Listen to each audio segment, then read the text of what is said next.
Okay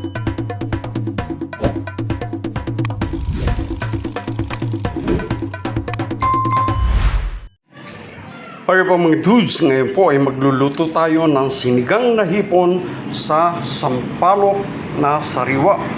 Ayan, meron po tayong sampalok. Siyempre yung ating hipon, ayan po. May konti tayong labanos, sibuyas, kamatis, siling pansigang, okra, sitaw, talbos at patola. Mahilig po kami sa gulay kaya maraming gulay ang ating gagamitin. Hindi lang po laging garlic shrimp, buttered shrimp. Ngayon po ay isisigang natin sa sampalok na sariwa. Okay po mga dudes, po, at kung makikita nyo ay pinagsabay-sabay ko na po yung sampalok, yung sibuyas, kamatis, at labanos. Una po natin silang pakukuluan at mamaya ay iseset aside po natin yung ating sampalok para pisain or pigain natin. Okay? Antayin po natin silang kumulo. Takpan po muna natin.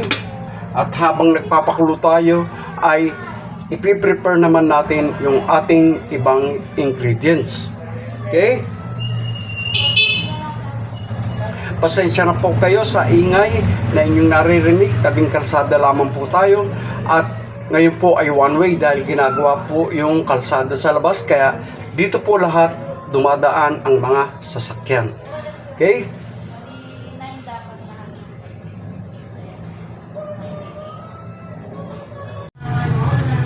Po mga dudes, yung ating sitaw,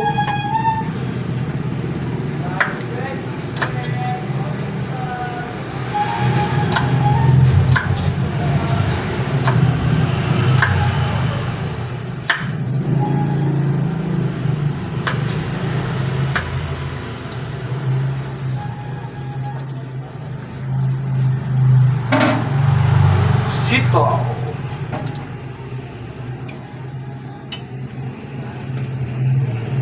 siyempre yung ating okra.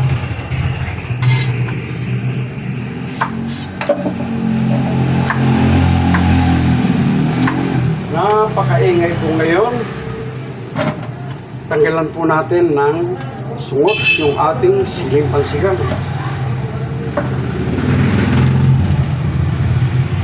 Siyempre yung ating talbos ng kamote.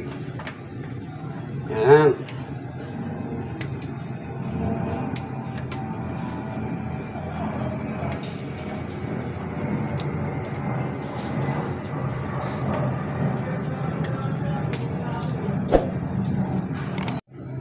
Siyempre, yung ating patola.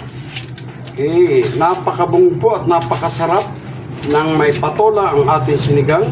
Kahit ito po ay sa pork, sa isda, or sa hipon.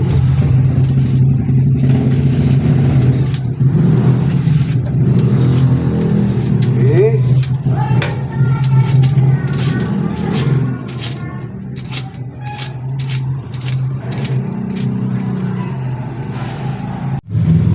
Mga dudes, ayun po, nakikita niyo nagkukulo na kaya malambot na yung ating sampalok.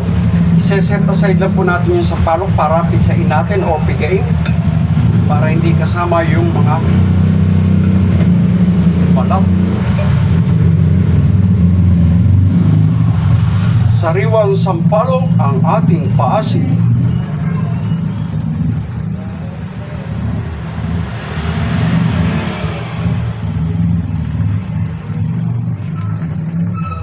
Okay.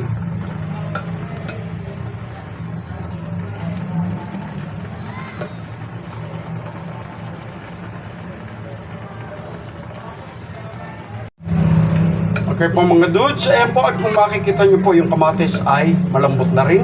Pigapigayin lang po natin o pisa-pisain para lumabas yung kanyang patas. Yan, ganyan po ako kung magsigang. Pag kamatis, mas maganda po yung pinapalambot siya ng buo at saka natin pipisain. Mas lumalabas po yung kanyang katas. Yan. At habang kumukulo ay ilagay na po natin yung ating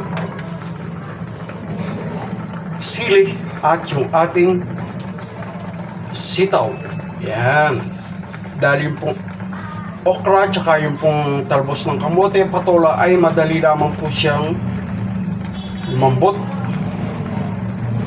Okay. At habang nagpapakulo po tayo ay pipisain na po natin yung ating sampalok na hinog. Yan.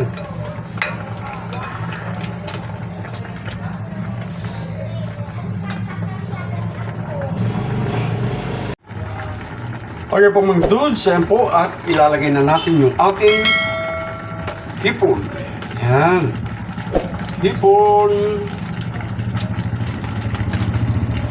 Yan. At ilalagay na po natin yung ating pinigang sampalok. Para sa sabaw, inuulit ko na ang asim po ay naaayon sa inyong panlasa. Okay. Konti pa.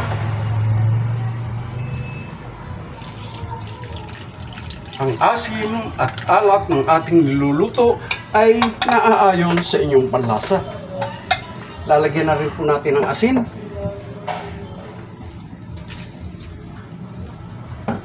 At hintayin po natin siyang kumulo bago natin ilagay yung ating patola, okra, at yung ating talbos ng kamote.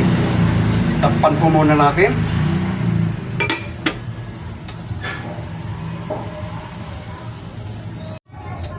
Okay po mga dudes, ayan po, kumukulo na. Ilalagay na po natin ang ating talbos, okra, at patola. So yummy! Ayan. Hintayin lang po natin na makulo ng isang kulo yung ating gulay. At luto na ang ating sinigang na hipon sa sampalok na sariwa.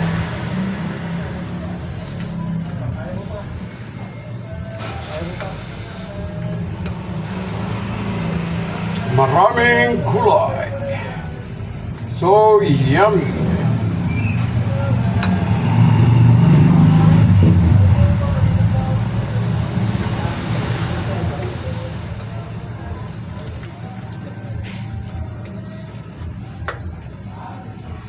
Yum, yum, yum. Sinigang na hipon.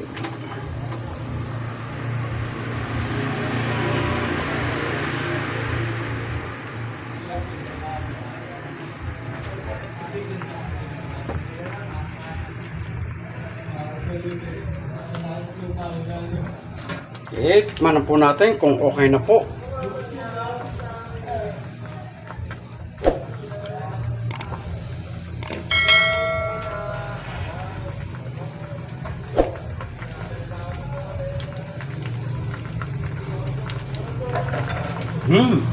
Saktong-sakto sa asin at yung alat.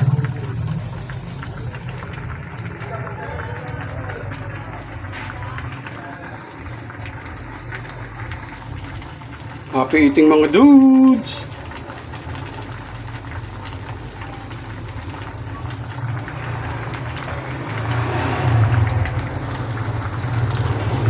Pwede na po natin patayin.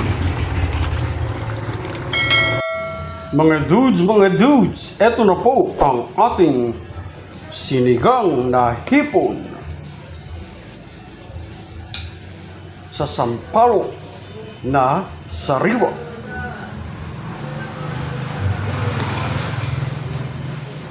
So yummy!